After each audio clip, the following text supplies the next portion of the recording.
So, nearly 3 years ago, I made a video talking about one of my favorite analog horror videos of all time, The Mysterious House by Martin Walls. This short little Halloween special about the dangers of trusting strangers disturbed me in a way that very few other series were able to do, and because of that, it always stuck out to me as the single scariest video the Walten Files had put out.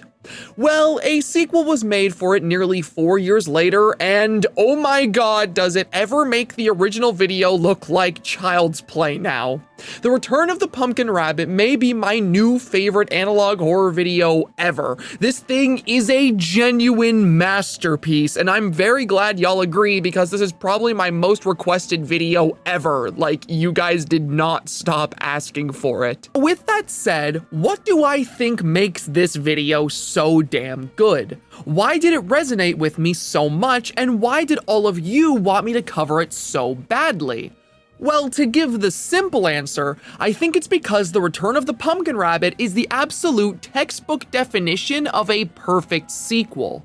This video builds upon the foundation that was set by the original and improves upon what was already there in every conceivable way.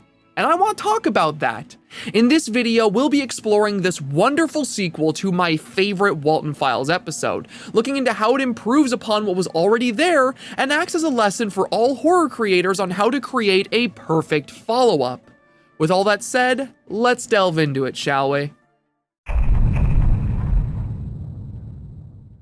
So first things first, when discussing the improvements seen with this sequel, we have to discuss what is immediately noticeable.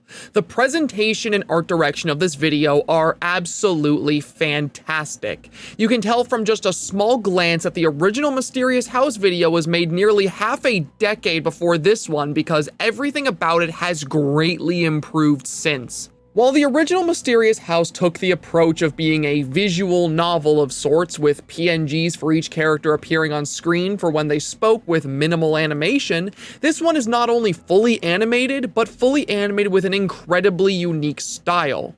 Characters in The Return of the Pumpkin Rabbit slide along the screen in a similar fashion to small paper puppets, with simplified, doll-like designs playing further into that and giving the entire video a very vintage vibe that is incredibly fitting. The actual shot composition here is also very good, with different camera angles and lighting being used in incredibly dynamic ways to really sell the atmosphere. There are quite a few shots throughout this that specifically stuck in my mind, with them feeling like they were ripped right out of an old classic horror film from the time era this story takes place in. Visually, this entire short does a phenomenal job at immediately immersing the viewer in the time era it's supposed to be set in, something that is only made better when we actually get into the meat of the video and what it's about. As well as the visuals, the actual storytelling of this short is a massive step up from what we saw before. If the original Mysterious House was a cautionary tale about the dangers of going into strangers' houses on Halloween, this one is a much more classic, spooky ghost story which quickly devolves into a brutal slasher film. The beginning of the short shows us a classic Halloween special setup, something you'd expect to see from any number of children's programs that play during the time of year. A group of children hear about the events of the original Mysterious House video and discover that shortly after it, the owners of the old Waterman house, the witch sheep, and the pumpkin rabbit were burnt alive for their crimes. These children now find themselves standing in front of the old Waterman house, daring each other to go inside and joking amongst one another about whether or not the place is haunted. Little do they realize, however, that something is waiting inside for them. A ghost from the past that both figuratively and very literally continues to haunt their small town.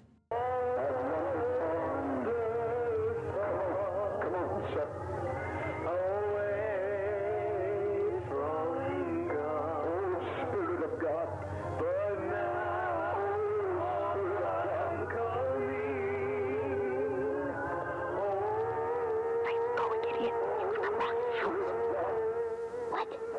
No! This has gotta be the same house. The Waterman couple, the pumpkin rabbit and the witch sheep, haunt the residence, waiting for any unsuspecting children to enter so they may kill them and delight in the pain they bring. This is the part of the video where I'm about to unapologetically gush over this short because the Watermans are both such terrifying characters that I genuinely cannot help myself. These two characters, these delightfully evil monsters, have got to be my favorite villains to come out of any analog horror series. Every moment they are on screen is legitimately disturbing, and that much can be observed from the very first encounter with the pumpkin rabbit we get the pleasure of seeing. I think I have something you're looking for. Isn't this yours? Here, the pumpkin rabbit attempts to lure in an innocent child by promising back his ball, but the kid knows better and senses something wrong, attempting to turn and run away.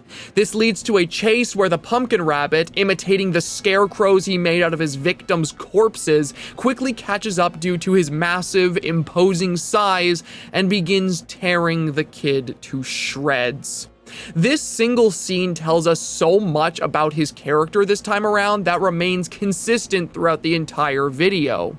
The main, and easily most frightening, being his sadistically playful nature.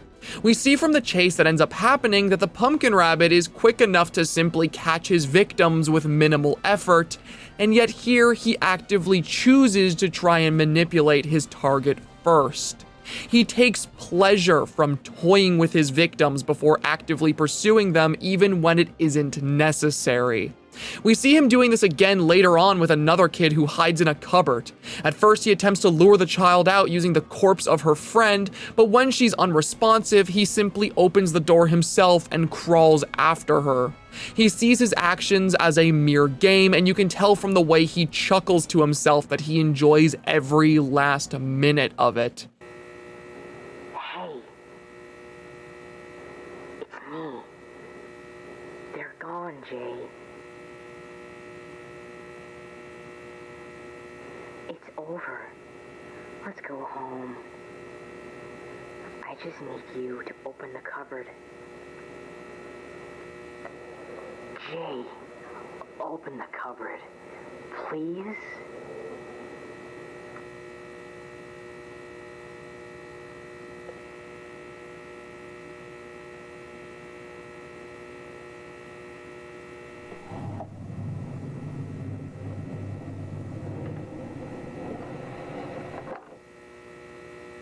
Trick or treat.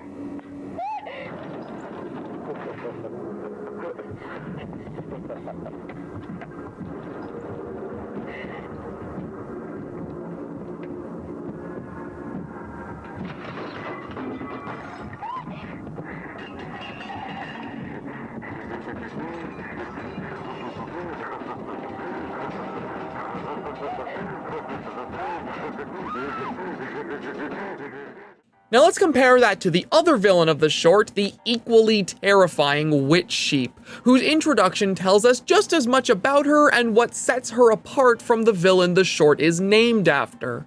When we first meet her, she sits in an old chair watching a static TV, ushering the children over and asking if they'd like to stay for candy.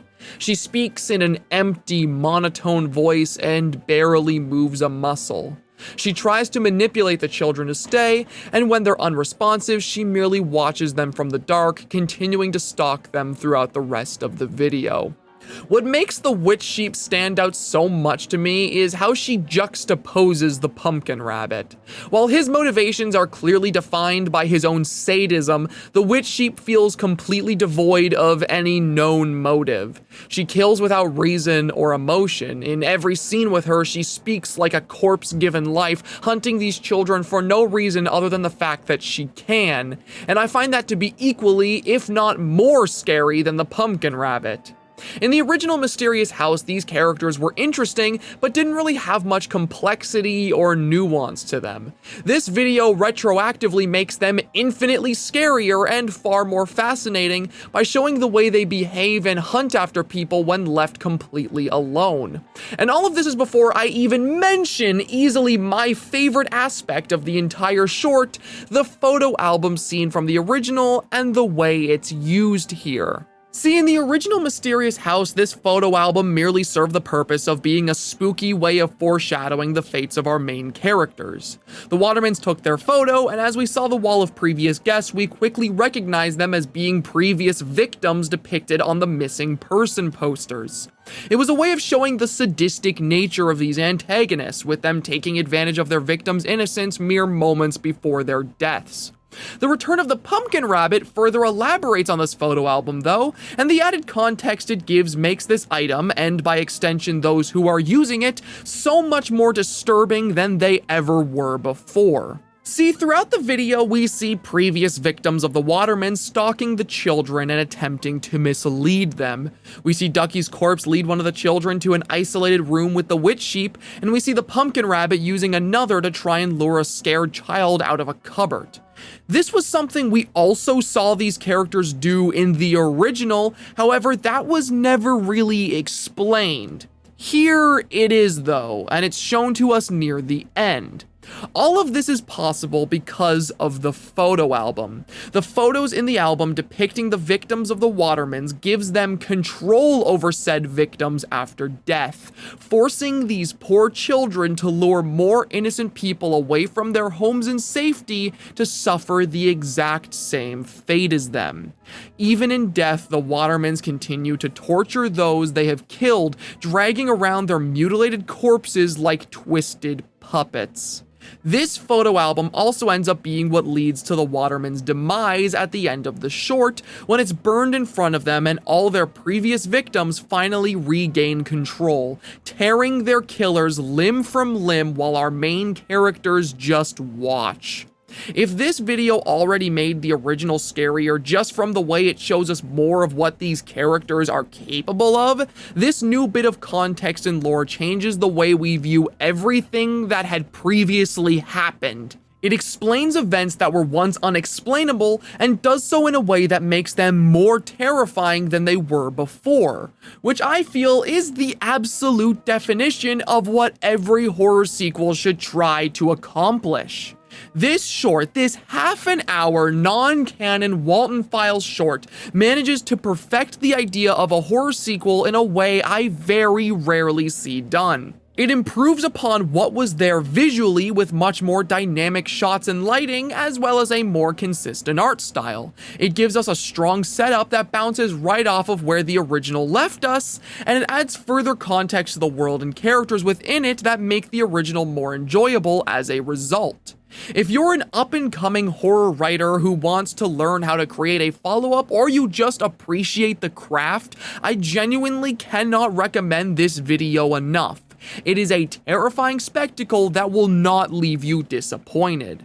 If after everything you want to check it out for yourself, I'll be sure to leave a link to it in the description as well as having it here on the end cards. For now though, that'll be all from me. I hope you all enjoyed this video as much as I enjoyed making it, and I cannot wait to see you here for whatever my next project ends up being. Goodbye for now.